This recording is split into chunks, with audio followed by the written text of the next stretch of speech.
Good morning, good morning, good morning. Good morning. Alam mo ba, napuyat talaga ako sa pag-charger ko, di puta. Sira na nga ang cellphone, sira pa ang charger, di puta. Oo, kaya talaga kong kaon yan. Ayan, hindi ko na maalam. Alam sa pag-charger ko nito, Diyos ko, hindi ko na maalam kung ano lang pag-ano ko niyaan. Tawag dito, kung saan ko ba iikot-ikot, kung saan. Kaya kulang na lang, pati sa italik na lang, pati sa leg ko. Oo, kaya para lang makapag-charger na ayos. Oo, nakakaloka. Kaya, ang hirap mag-charger talaga sa totoo lang. Kaya alam mo na, hindi pa tayo nakakabili ulit pa bagong charger o cellphone. Kaya pati ang cellphone ko sira din dahil. Oo. Kaya tagal lang.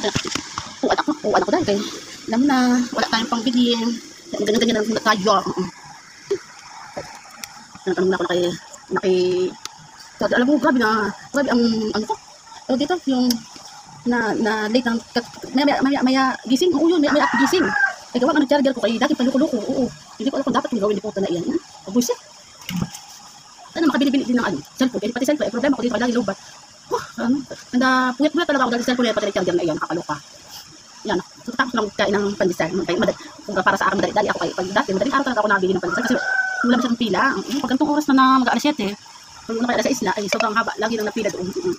Kasi tayo kapit muna. Ang ending, tuloy, sa nakita ko, ang daming pila. Ay, basta, kasi yung talaga. Kasi yung mga nauuna sa pagbili ng pandesal, kami pa ang nauhuli, kaya mga nagdadatingan na yun. Sobra sa pagsisingit-singit. Bayaan na lang din natin. Kasi gutom na. Kaya magaling na rin siguro mga trabaho. Siyempre, kakain, almusal. Kasi may tutulog na ulit sila. Aray ko, putak mo sakit. Bakit ko nakita mga papasok sa trabaho. Yung iba naman, uuwi na kasi galing trabaho. Alam sa totoo lang, naiingit ako. Naiingit talaga ako. Naiingit ako bilang isang trabahador. Nakakatawa. Alam mo, mas nakakatawa talaga magtrabaho kaysa nakatambay. Siguro, may sakit kaya gusto pang magkatrabaho. Kaso, kung sa hanggang ngayon, hindi pa rin tapos pabawasan ng gamot.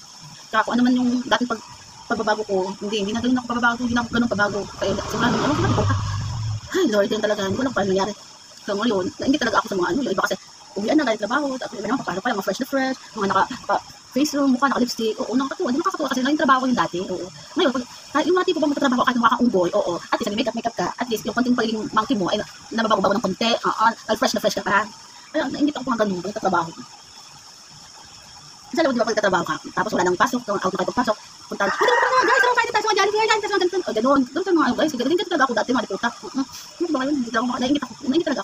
Tapos, siyempre, pag kakasahod o makaka-order, kunyari, order mo na ako sa Shopee, sa Lazada, o yung mga gano'n, naging ganun ako dati. Siyempre, pag may sahod ako, nakaka-order ako, lalo na pag ng mga baby ko, na-order ko lagi, mas malaki ko sila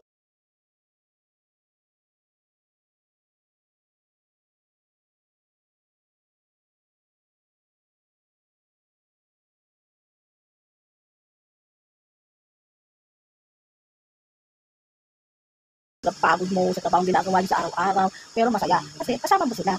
Masaya kasi pag mga tropa-tropa mo sa company. Pag masaya kaya, tapos hindi ka mag-boring, tapos pag break time, kailangan sabay-sabay kayo mag-break time, kaya puro kayo machismosa. Kaya dapat sabay-sabay kayo mag-break time. Pagpapasok, dito na ako sa kita sa kana, ganyan. Ay, ang saya talaga dahil. Nakakatawa kayo. Pag may polvo, may polvo ka ba talaga? Kaya tayo makapagpolvo. O, at bata ka pa mamaya. Napakasaya talaga magano. Alam mo, sa totoo lang, hindi ako natutuwa nakatambay. Mas gusto ko ang tatrabaho. Kahit na nakakapagod, masaya pa rin. At saka, nagagawa ko lahat ng mga bilihin ko. Kasi sabi mga hindi mumurahin, masaya na yun kasi at least nabili mo. Tapos, syempre, nabili na rin sa mga baby mo. O, diba? Alos lahat ng gusto mo nabibili mo kada sahod. Nakakabili ka ng bigas, nakakabili ng ula, load, o dito, nakakasama ko ng trabaho. Dito pa lang kasi talaga pwede pa, kaya ano. Tsaka ako naman sa tulay ko pa rin talaga kaya. Kahit gusto ko pa na magtrabaho. Parang hindi kaya ng utak ko.